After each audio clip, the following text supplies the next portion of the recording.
प्यारे बच्चों, आज की वीडियो में हम कक्षा 10वीं में या 10वीं के पाठ्यक्रम में सूरदास जी द्वारा रचित पद हैं, उनकी व्याख्या करेंगे। आपको पता होना चाहिए कि जब हम किसी पद की व्याख्या करते हैं वो कैसे करते हैं। जो टॉपर बच्चे होते हैं ना, उनका व्याख्या करने का या संदर्भ लिखने का, प्रसंग लिखने का अलग ही तरीका होता है। आमतौर पे तो हम ऐसे ही लिख देते हैं, ऊपर जैसी लाइन आ गई, उद्धो तुम एक डॉट डॉट जो पागी, मान लो एक ये पद्यांश है, सीधा हम यहाँ पे लिख देते हैं प्रसंग। और प्रसंग में हम बता देते हैं कि प्रस्तुत काव्यांश हमारी हिंदी की पाठ्य पुस्तक है, जो भी क्षितिज भाग 2 है आपकी, उसमें सूरदास द्वारा रचित सूरसागर से ये पद लिए गए हैं। इस तरह से हम बता देते हैं इसका प्रसंग। लेकिन जिन्होंने अच्छे मार्क्स लेने हैं वो शुरू में संदर्भ लिखते हैं। ये देखिए, मैंने इसका पद का संदर्भ लिख दिया है। इससे पहले मैं आपको सूरदास जी के बारे में कुछ बता दूं कि सूरदास जी हिंदी साहित्य में अपना एक अहम स्थान रखते हैं और कृष्ण काव्य को लिखने के में उन्होंने महत्वपूर्ण भूमिका निभाई है। वो महान साहित्यकार थे। कोई तो कहते हैं कि वो जन्मांध थे, लेकिन इस विचारधारा पर सबके मत एक नहीं है। कोई कहता है कि नहीं, वो जन्म के बाद अंधे हुए थे। किसी ने कहा कि नहीं, यदि जन्मांध थे तो वो इतना अच्छा काव्य कैसे लिख सकते हैं। उनके काव्य को जो हम पढ़ते हैं, सुनते हैं, देखते हैं तो ऐसा होता है जैसे बिंब योजना स्टिक है। बिंब योजना का क्या मतलब होता है? जिसमें दृश्य, श्रव्य, वाच्य सब कुछ साफ साफ जाहिर हो जाए। यदि सूरदास जी किसी पद को लिखते हैं तो उसमें कृष्ण की लीला दिखाते हैं तो ये पता चल जाए, हाँ अब वो खेल रहे हैं, अब वो गैया चरा रहे हैं, अब वो लड़ाई कर रहे हैं, वो जो भी कुछ कर रहे हैं, तो ये होती है बिंब योजना बेटा जी। और सूरदास जी ने इतने अच्छे अच्छे महाकाव्य ग्रंथ लिखे हैं, जैसे सूरसागर, सूरसारावली, साहित्य लहरी, जो हिंदी साहित्य में अपना बेजोड़ स्थान रखते हैं। आइए आज मैं उनके ये पदों की व्याख्या करवाती हूँ। व्याख्या करवाने से पहले हम संदर्भ लिखेंगे। संदर्भ कैसे लिखते हैं आप इसको एक बार देख लीजिए। प्रस्तुत पद्यांश, काव्य का पद्यांश होता है जी, ठीक है। यदि गद्य होता, यदि कोई पाठ होता, कोई संस्मरण होता, कहानी होती, नाटक होता, तो हम गद्यांश लिखते। लेकिन ये पद भाग है तो पद्यांश लिखा जाएगा। प्रस्तुत पद्यांश हिंदी की पाठ्य पुस्तक क्षितिज भाग 2, क्षितिज भाग 2 है ना आपकी पाठ्य पुस्तक में, संकलित पद शीर्षक से लिया गया है। यह महाकवि सूरदास द्वारा रचित सूरसागर महाकाव्य से उद्धृत है। उद्धृत का मतलब होता है लिया गया है, ठीक है। हम पहले ये संदर्भ लिखेंगे। ऐसा करके जब आप इसको लिखोगे तो एग्जामिनर पर, जो आपके परीक्षक होते हैं, जो आपकी कॉपी चेक करते हैं, उन पे ज्यादा प्रभाव पड़ता है। फिर हम प्रसंग लिखेंगे। प्रसंग का मतलब होता है सार। इसका मतलब क्या है कि इस पद्यांश में कवि ने क्या बताया है, क्या बताना चाहते हैं। तो प्रस्तुत पद में गोपियों ने उद्धव की प्रेम विहीनता पर व्यंग किया है। इतना बता देंगे तो भी काफी है। और भी बता सकते हो आप कि उद्धव जी मथुरा से कृष्ण का संदेश लेके आए हैं कि वो पर ब्रह्मा है, योग गुरु है, आप उनको याद करना छोड़ दो, उनसे लगन लगाना छोड़ दो। तो गोपियां उनसे गुस्सा हो जाती है, व्यंग्यात्मक शैली में वो उसको पता नहीं क्या भरमर भरमर भवरा भवरा कह ही देती हैं। तो ये इसका प्रसंग होता है। फिर हम इसकी व्याख्या लिखेंगे बेटा जी। यहाँ पे व्याख्या मैं आपको करवा दूंगी, मैंने लिखी नहीं है। इसके बाद काव्य सौंदर्य, जब ये पूरे पद की मैं आपको व्याख्या करवा दूंगी ना, उसके बाद मैं काव्य सौंदर्य बताऊंगी। मैंने मोटे मोटे हेडिंग से लिख लिए हैं। इस पूरा वाक्य मैं इनका बना के आपको बता दूंगी। तो अभी सुनिए आप। उद्धव तुम हो अति बड़ी भागी। तुम कौन है? उद्धव के लिए आया है। उद्धव उनका नाम है। कहते कि आप तो बहुत ही भाग्यशाली हो। बड़भागी का मतलब होता है भाग्यशाली, भाग वाले हो। अप्रस रहत स्नेह तगाते, तगा होता है धागा, अप्रस होता है अछूत, विहीन, कि आप स्नेह रूपी धागे से विहीन हो। कैसा स्नेह रूपी धागा कि आप श्री कृष्ण भगवान के पास रात दिन रहते हो, फिर भी उनके प्रेम में सख्त आसक्त नहीं हो, लीन नहीं हो, रक्त नहीं हो। नाहिन मन अनुरागी, नाहिन और ना ही आपके मन में अनुराग है, प्रेम है, श्री कृष्ण के प्रति प्रेम की आस्था या भावना या आकर्षण नहीं है आपके मन में। पुरीनी पात रहत जल भीतर। पुरीनी क्या होता है? कमल, और पात होते हैं पत्ते।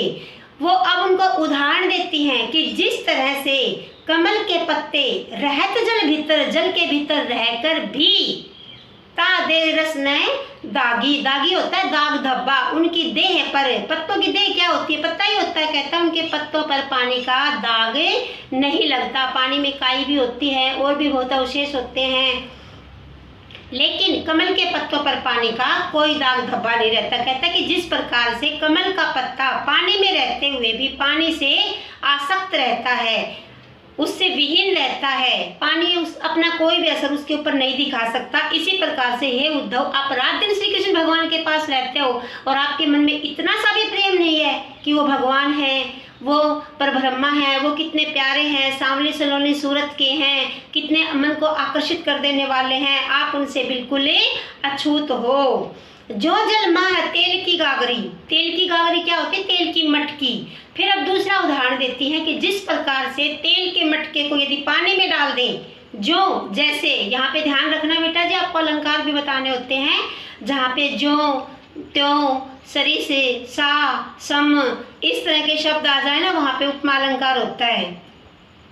और ऊपर जो ये था ना स्नेह तगा, स्नेह रूपी धागा, यहाँ पे रूपक अलंकार था।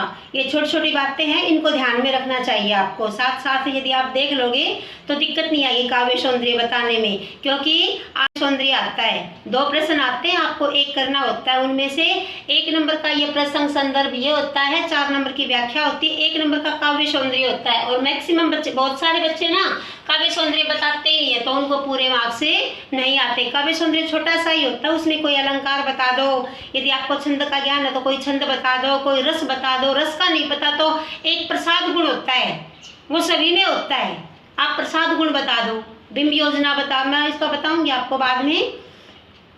कहते हैं कि जिस प्रकार तेल की गगरी पानी में रहते हुए भी तेल से लिप्त नहीं होती, बूंदलता को लागी मतलब एक बूंद भी तेल के ऊपर नहीं ठहर सकती, उसी प्रकार आप उद्धव जी श्री कृष्ण भगवान के पास रहते हो और उनके प्रति आपके कोई भी प्रेम भावना नहीं है। प्रीति नदी में पाँव ने बोरायो, क्या कहते हैं यहाँ पे सूरदास जी गोपियों के माध्यम से कहते हैं कि प्रेम रूपी नदी में, फिर से रूपक अलंकार आ गया है कि प्रेम रूपी नदी में आपने पैर भी नहीं डुबोया, आपके आंखों के सामने प्रेम रूपी नदी बह रही थी, आपने वहां पे डुबकी भी नहीं लगाई। बोरायो का मतलब होता है डुबकी लगाना।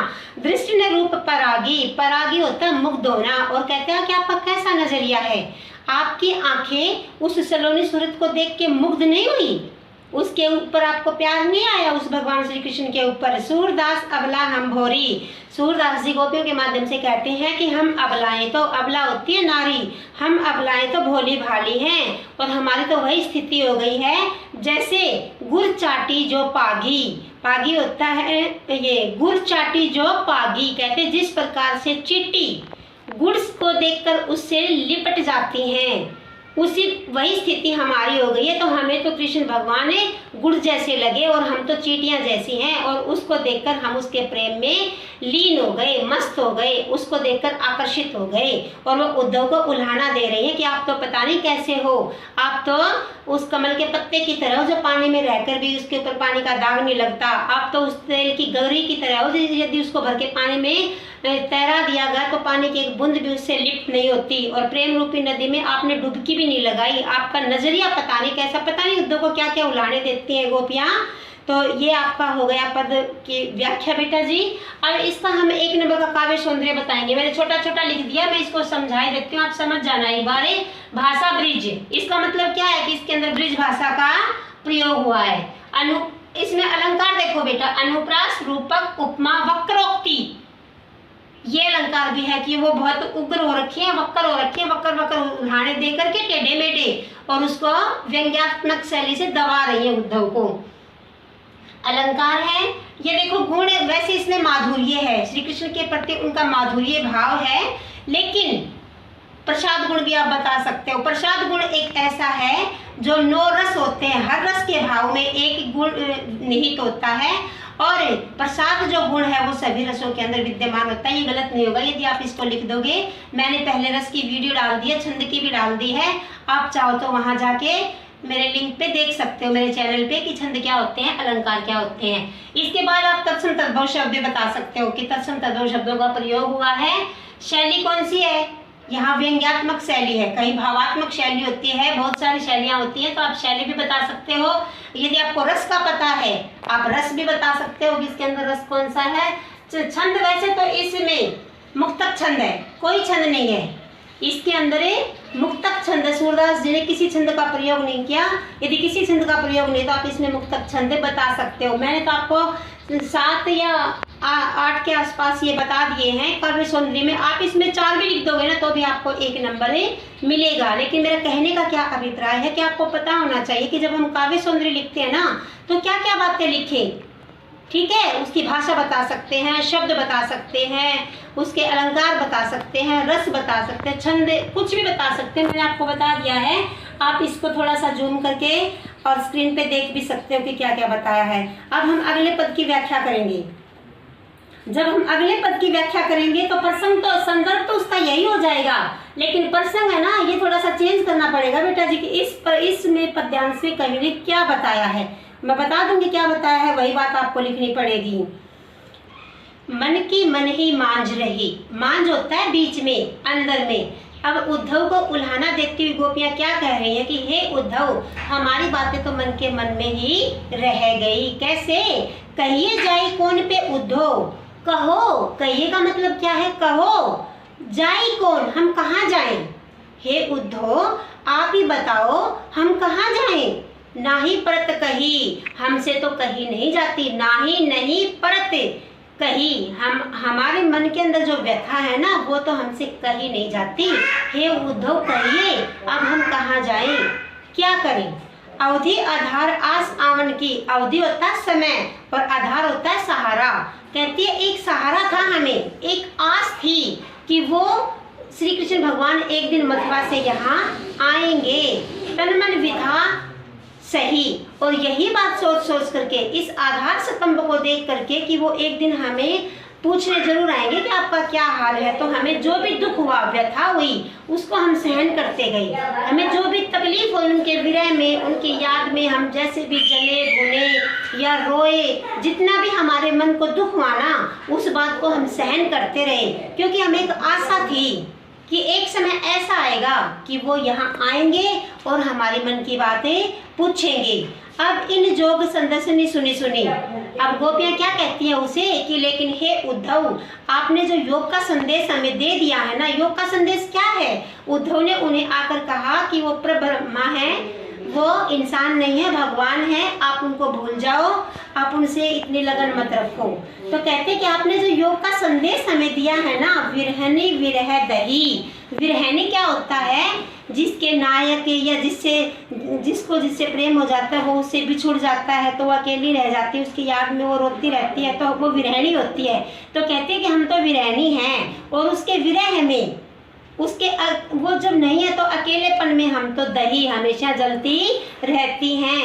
चाहती हो तो गुहारी जहते, चाहती होती, कहती है कि हमें एक चाहत थी कि हम गुहार लगाएंगे। गुहार क्या होता है, रक्षा के लिए पुकारना, कि हम जिसको रक्षा के लिए पुकार रहे थे कि हे भगवान आप आ जाओ, हे प्रिय आप आ जाओ, हम बहुत दुखी हैं, हम विरह में जल रही हैं, इस तरह से हम जो गुहार लगा रहे थे ना, उतते धार बही, वहीं से योग रूपी संदेश की धारा बह गई। हमें एक आशा थी कि हम उसके सामने उसको उल्हाने देंगे, वहाँ गुहार लगाएंगे, अपनी रक्षा की पुकार करेंगे कि हमारी रक्षा करो, आपके बिना हम दिन प्रतिदिन जल रहे हैं, मर रहे हैं। तो हम अब कहाँ गुहार लगाएं, जहाँ हम गुहार लगाना चाहते थे ना वहाँ से तो योग का संदेश आ गया। वो तो बड़े निर्दयी हैं, वो तो निर्मोही हैं, उन्होंने तो योग का संदेश भेज दिया कि मुझे भूल जाओ, मैं परब्रह्मा हूँ। कैसे भूल जाएं ये बात हमें। देखो गोपियाँ कैसे कैसे बुलाने दे रही है भाई। सूरदास अब धीर धरे क्यों, मर्यादा न लही। अब सूरदास जी गोपियों के माध्यम से क्या कहते हैं कि हे उद्धव हम कैसे धैर्य को धारण करें, हम कैसे शांत हो जाएं, हम कैसे चुप हो जाएं। मर्यादा न लही, मर्यादा होती है मर्यादा, कहती है हमारी तो इज्जत ही नहीं रही। हम तो श्री कृष्ण भगवान के पीछे पागल हुए फिरते थे कि वही हमारे सब कुछ है, हमें न घर की चिंता थी न लोगों की चिंता थी। लोग कहते थे गोपियाँ पागल हो गई हैं, ये क्यों इस ग्वाले के पीछे घूमती हैं, पता नहीं क्या क्या हमने समाज में ताने सुने हैं। अब हमारी इज्जत तो रही नहीं, इज्जत तो है ही नहीं, तो अब हम धैर्य भी क्यों रखें। तो वो बड़े ही आत्मविश्वास के साथ है उद्धव के साथ है, आत्मविश्वास के साथ उद्धव से अपनी बातें साझा कर रही है भाई। ठीक है, तो इस पद में हम क्या बताएंगे कि यहाँ गोपियों ने उद्धव से कहा है कि वही हमारे परब्रह्मा थे। जब आप इसका प्रसंग लिखोगे ना, मैं कह रही थी आप ये बात बता सकते हो, तो वहाँ पे बता सकते हो कि इस पद्यांश में जब उद्धव योग का संदेश लेके गोपियों के पास आते हैं तो गोपियाँ उद्धव को ही खरी खोटी सुना देती हैं। अब अपना अगला पद देखिए बेटा जी। हरे हरी हारिल की लकड़ी, हारिल की लकड़ी, ये लकड़ी बेटा लकड़ी होता है, हारिल एक पक्षी होता है। ठीक है, यहाँ पे गोपियाँ क्या कहती है इस तीसरे पद में उद्धव को कि जो श्री कृष्ण भगवान है ना वो हमारे लिए हारिल पक्षी की लकड़ी की तरह है। हारिल एक पक्षी होता है और उसकी पता नहीं क्या आदत होती है, वो हमेशा अपने पैरों में लकड़ी पकड़े हुए रखता है, उसको लकड़ी का ही आश्रय होता है। ठीक है, तो कहते हैं कि हमें तो वो श्री कृष्ण भगवान लकड़ी के जैसे जैसे हारिल पक्षी को लकड़ी का सहारा है ना, तो हमें श्री कृष्ण भगवान का सहारा है। यहाँ पे आप रूपक बता सकते हो, मन कर्म वचन नंद नंदन उर, उर होता है हृदय, और नंद नंदन कौन है? श्री कृष्ण भगवान। कहते हैं कि हमारे मन में, हृदय में, कर्म में हम जो काम करते हैं वहाँ, और हमारे वचन शब्द, हमारी जो वाणी है, जो भाषा है, यहाँ गोपियों का कहने का क्या अभिप्राय है कि हमारे मन में, हमारे शब्दों में, हमारे कर्मों में हम जहाँ करते हैं तो हमें भगवान श्री कृष्ण दिखाई देते हैं। हम कुछ बोलते हैं तो उन्हीं का नाम निकलता है, और जब हम कुछ सोचते हैं तो मन में उन्हीं का भाव आता है। कहते हैं कि हमारे हृदय में वो बसे हुए हैं। यह दृढ़ करी पकड़ी, दृढ़ क्या होती है? अच्छे से कस के हमने इस लकड़ी को पकड़ लिया है और वो हमेशा हमारे साथ रहते हैं। जागत सोवत सोपन दिवस निसी, कहती है कि जब जागते हैं, सोते हैं, सपने में, दिन में, निसी होती है रात, और रात में काने काना जकरी, जकरी का मतलब होता है हम पुकारती रहती हैं, हम तो काना काना ही पुकारती रहती हैं। सुनत जोग लागत है ऐसो। अब गोपियाँ क्या कहती है कि आप जो हमें योग का संदेश दे रहे हो ना कि वो पर ब्रह्मा है, उसे भूल जाओ, वो वापस नहीं आएंगे, तो आपका जो योग का संदेश है ना हमें कैसा लग रहा है? जो करई ककरी, इसमें दोनों अलंकार आ गए बेटा, क्या की आवृत्ति होने के कारण अनुप्रास अलंकार है, और जो मैंने बताया था ना उपमा अलंकार के लिए आता है, तो यहाँ पे वो अलंकार भी है। तो क्या कहती है? जो करई ककरी, हमें ऐसा लगता है जैसे आपने हमें कोई कड़ी ककड़ी खिला दी हो। योग का संदेश हमें कैसा लगता है? कड़ी ककड़ी जैसा। सूत व्याधि हमको ले आए, देखी सुनी ने करी। सूतो कौन? आप तो उसको कह रही हैं उद्धव को कि आप तो है ना व्याधि, व्याधि कौन सी? योग रूपी जो बीमारी है ना, व्याधि होती है बीमारी, आप तो योग रूपी बीमारी हमारे लिए ले आए। उन्होंने योग संदेश को क्या बताया है? बीमारी। कहता है कि ये बीमारी आप हमारे लिए ले आए, देखी सुनी न करी। हमें तो ये व्याधि, हमें तो ये बीमारी न तो कभी देखी है न कहीं सुनी है, और करी का मतलब क्या है? न हमें कभी ये भुगती है, हमें ऐसी बीमारी कभी नहीं हुई है। आप तो बेवजह हमें योग का संदेश दे रहे हो, हमारी समझ से बाहर है, हमें नहीं आता समझ में कि पर ब्रह्मा क्या होता है। यह तो सूरति नहीं ते सौंपो। अब सूरदास जी गोपियों के माध्यम से कह रहे हैं कि यह तो क्या? योग का संदेश तिन्हीं को सौंपो, उन्हीं को जा कर के सुना दो जिनके मन चक्री, चक्री का मतलब होता है चंचल है, घूमते रहते हैं, जिनके मन घूमते रहते इधर उधर, एक जगह रहते ही नहीं हैं, उनको जाके सुना दो ये योग का संदेश। इसका हमारे ऊपर कोई असर होने वाला नहीं है। ऐसे गोपियाँ कह रही हैं भाई, उद्धव को खरी खोटी सुना रही हैं और दृढ़ निश्चय करके बैठी हुई हैं कि ऊपर ब्रह्मा नहीं है, वो एक दिन आएंगे, हमारी बातें पूछेंगे और आप तो जाओ यहाँ से। क्या ये योग की बीमारी ले आए हो हमारे लिए? हमें नहीं समझ में आता ये योग या कुछ भी। ठीक है, अब आपका 4 का पद है बेटा जी, आपके ये अलग अलग ही आएंगे। जैसे एक पद आएगा, ये 1 2 3 4 में से कौन सा भी आ सकता है, तो आप इसका अलग ही संदर्भ तो एक होगा, प्रसंग में थोड़ा सा आप जो पद पढ़ोगे ना पहले अपने आप समझ में आ जाएगा कि इसमें आप गोपियाँ क्या कहना चाह रही है, उद्धव क्या कहना चाह रहे हैं या कवि क्या कहना चाह रहे हैं, सब आपको समझ में आ जाएगा। और फिर छोटा सा उसका काव्य सौंदर्य भी लिख देना आप। और जब भी आप कोई ये पढ़ते हो ना तो 100 के आसपास छोटे छोटे क्वेश्चन बना लिया करो कि हारिल की लकड़ी का क्या मतलब है। इसी में से मैं बता देती हूँ 3 नंबर वाले पद में से। और मन कर्म वचन में गोपियों की कौन रहता है, और गोपियों ने क्या दृढ़ निश्चय करके पकड़ रखा है, सोते जागते और रात दिन उनके दिमाग में क्या रहता है, गोपियाँ क्या पुकारती रहती हैं, गोपियाँ उद्धव को कैसी शैली में उनको उल्हाने दे रही हैं, इसमें रस कौन सा है, छंद कौन सा है, अलंकार कौन सा है, और भाषा कौन सी है, और ये योग का संदेश क्या होता है, और भी बहुत सारी बातें इसमें कि उद्धव गोपियों के लिए कौन सी व्याधि ले आए हैं, गोपियों ने क्या कभी कुछ देखा सुना नहीं है, और सूरदास जी योग का संदेश किन्हें वापिस सौंपना से कितने प्रश्न हो जाते हैं, 1 में 20 बन गई। ठीक है, तो आप इनमें से छोटे छोटे आपकी हैबिट हो जाएगी। जब आप छोटे छोटे प्रश्न उत्तर ऐसे लिख के MCQ उनको पढ़ोगे ना, तो ये तो आपको पूरा कंप्लीट है, इसकी व्याख्या तो आपको समझ में ही आ जाएगी, आप इसको कभी भूलोगे भी नहीं। ठीक है, बार बार पढ़ने की ज़रूरत भी नहीं पड़ेगी, अच्छे से आपको ये समझ में आ जाएगा, आपकी राइटिंग भी सुधरेगी और फिर आपकी लिखने की कैपेसिटी भी बढ़ेगी। आप जल्दी जल्दी अपने पे, क्योंकि पेपर बहुत ही लेंथी आता है बोर्ड में, तो ये लिख लिया करो बेटा जी। अपने घर की बात है, किसी के पास नहीं जाना है, किसी का उलाहना नहीं करवाना है, अपना काम खुद करा करो। आगे देखो, अभी 4 नंबर का पद पढ़ रही हूँ मैं। पढ़ी है राजनीति पढ़ी आए।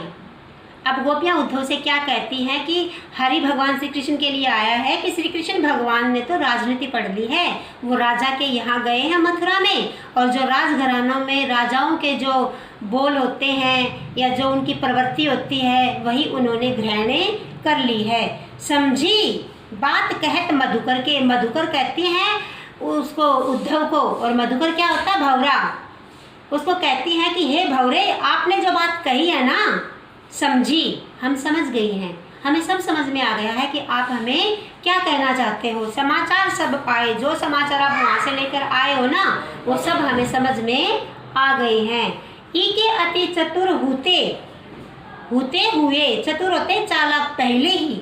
एक तो वो कृष्ण भगवान कान्हा है, पहले से ही बहुत चतुर थे, वो तो हमें यही बहुत तंग करते थे, कभी बंसी बजा के हमें हमारा जी चुरा लेते थे, कभी माखन चुरा खा के हमारा जी चुरा लेते थे, कभी हमारे साथ खेल के हमारे मन को मोह लेते थे, वो तो पहले से ही बहुत चतुर थे। अब गुरु ग्रंथ पढ़ाए और अब योग का संदेश देके तो वो और भी चतुर हो गए हैं।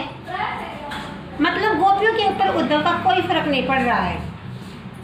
आगे गोपियाँ कहती हैं कि बड़ी बुद्धि जानी जो उनकी, जोग संदेश सुनाए। कहती है कि बड़ी बुद्धि, उनकी बुद्धि अब बढ़ गई है, वो महान हो गए हैं, वो ज्ञानी हो गए हैं, उन्हें किसी की ज़रूरत नहीं है, अब तो वो ग्रंथकार हो गए हैं। जो हमारे पास जोग संदेश, योग का संदेश हमारे पास उन्होंने भेज दिया है। उद्धव भले लोग आगे के, पर हित डोलत धाये। अब पिछले ज़माने की बात बताती हैं कि ये उद्धव वो पहले के लोग थे, पिछले ज़माने के लोग थे जो दूसरे की भलाई के लिए, पर हित क्या होता है, दूसरों की भलाई के लिए डोलत धाये, दौड़ दौड़ कर इधर उधर भागते रहते थे। वो पहले के लोग थे, अब वो ज़माना नहीं है कि दूसरों की भलाई के लिए कोई इधर उधर भागे। अब अपने मन फेर पाइए, अब अपने मन, उद्धव को कहती है कि हे उद्धव, बस अब तो एक ही इच्छा है, एक ही तमन्ना है कि मन फेर पाइए। हमारा मन जो वो चुरा के मथुरा में ले गए हैं ना, बस वो मन हमें मिल जाए, हमारा मन तो मिले हमें कम से कम। चलत जो होते चुराए, चलत जो होते मतलब यहाँ से चलकर जब वो गए थे ना, जा रहे थे, चुराए तो हमारे मन को चुरा कर ले गए थे। अब तो एक ही इच्छा है कि वो हमें हमारा मन ही मिल जाए बस। ते क्यों अनीति करे आप उनसे हमसे। कहता कि आप हमसे क्यों राजनीति कर रहे हो, आपका क्या लेना देना। ठीक, आप दूत हो, भौरे हो, आपको भेज दिया, आपने अपनी बात रख दी, हमें समझ में आई तो ठीक है, नहीं आई तो ठीक है। आप इतनी क्यों जिद कर रहे हो कि उसे भूल जाओ। आपको राजनीति करने की जरूरत नहीं है। जे और अनीति छुड़ाए, कहते हैं कि जे और अनीति छुड़ाए। जे किसके लिए आया, श्री कृष्ण भगवान के लिए आया कि उन्होंने खुद अनीति को अपना लिया है, उन्होंने खुद राजनीति को अपना लिया है, और खुद जो अच्छी बातें होती हैं, आचरण की बातें, उनसे उन्होंने मुंह मोड़ लिया है। तो फिर आप हमें क्यों नीति की बातें समझा रहे हो। कैसे मुंह मोड़ लिया श्री कृष्ण भगवान ने कि पहले तो उनके साथ बाल क्रीड़ाएं करते थे, बाल लीलाएं करते थे, मथुरा गए थे वो अपने मामा के घर, अब वहाँ जाके कहते कि मुझे भूल जाओ। तो वो खुद राजनीति खेल रहे हैं हमारे साथ है, तो फिर आप हमें क्या राजनीति का पाठ पढ़ाते हो? बड़ी खरी खोटी सुनाती हैं भाई उद्धव को गोपियाँ। और क्या कहती हैं कि राजधर्म तो यह सूरदास जी गोपियों के माध्यम से कह रहे हैं कि राजा का धर्म तो यही होता है कि प्रजा न जाई सताए, कि उसकी प्रजा को सताया न जाए, उसकी प्रजा में कोई भी व्यक्ति दुखी ना हो, उसकी प्रजा में कोई भी संकट में ना हो। लेकिन उसको तो ये बात समझने नहीं आती, उन्होंने तो बड़े हल्के से मन से कह दिया कि मुझे भूल जाओ, ये पर ब्रह्मा का संदेश उन्हें दे दो कि मैं निर्गुण हूँ, निराकार हूँ, पर ब्रह्मा हूँ, मुझे भूल जाओ।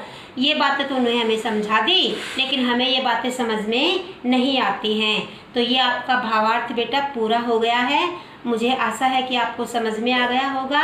इसके काव्य सौंदर्य की बातें जो मेन होती है मैंने आपको बता दी थी। भाषा बता देना, तत्सम तद्भव शब्द बता देना, प्रसाद गुण बता देना, ठीक है, और अलंकार बता देना। अलंकार भी हर पद में आए ही हैं, और आपको अलंकार समझ में ना आए तो मेरी वीडियो देख लेना। मैंने बड़े ही ईजी ट्रिक से शॉर्टकट अलंकार के सारे सूत्र लिख दिए हैं। उसके अंदर छंद भी आप पढ़ सकते हो, मैंने वीडियो छंद की डाल दी है।